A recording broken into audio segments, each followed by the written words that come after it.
Genesis chapter 40.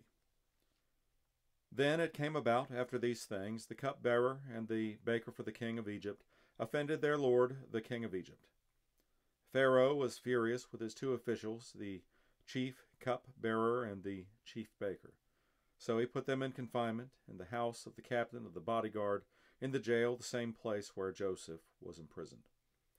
The captain of the bodyguard put Joseph in charge of them, and he took care of them, and they were in confinement for some time. Then the cupbearer and the baker for the king of Egypt, who were confined in jail, both had a dream the same night, each man with his own dream, and each dream with its own interpretation. When Joseph came to them in the morning and observed them, behold, they were dejected. He asked Pharaoh's officials who were with him in confinement in his master's house, "Why are your faces so sad today?" Then they said to him, "We have had a dream, and there is no one to interpret it."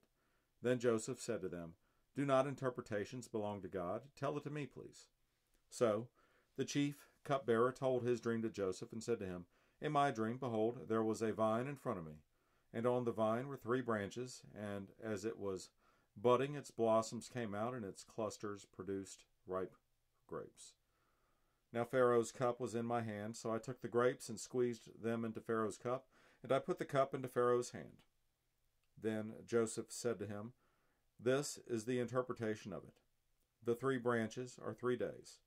Within 3 more days, Pharaoh will lift up your head and restore you to your office, and you will put Pharaoh's cup into his hand according to your former custom when you were his cupbearer.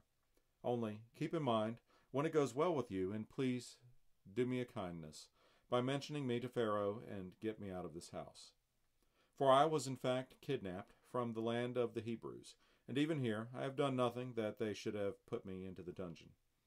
When the chief baker saw that he had interpreted favorably, he said to Joseph, "I also saw in my dream, and behold, there were 3 baskets of white bread on my head, and in the top basket there were some of all sorts of baked food for Pharaoh, and the birds were eating them out of the basket on my head." Then Joseph answered and said, "This is its interpretation. The 3 baskets are 3 days. Within 3 more days, Pharaoh will lift up your head from you and will hang you on a tree, and the birds will eat your flesh off you." Thus it came about on the 3rd day, which was Pharaoh's birthday, that he made a feast for all his servants, and he lifted up the head of the chief cupbearer and the head of the chief baker among his servants. He restored the chief cupbearer to his office, and he put the cup into Pharaoh's hand. But he hanged the chief baker, just as Joseph had interpreted to them. Yet the chief cupbearer did not remember Joseph, but forgot him.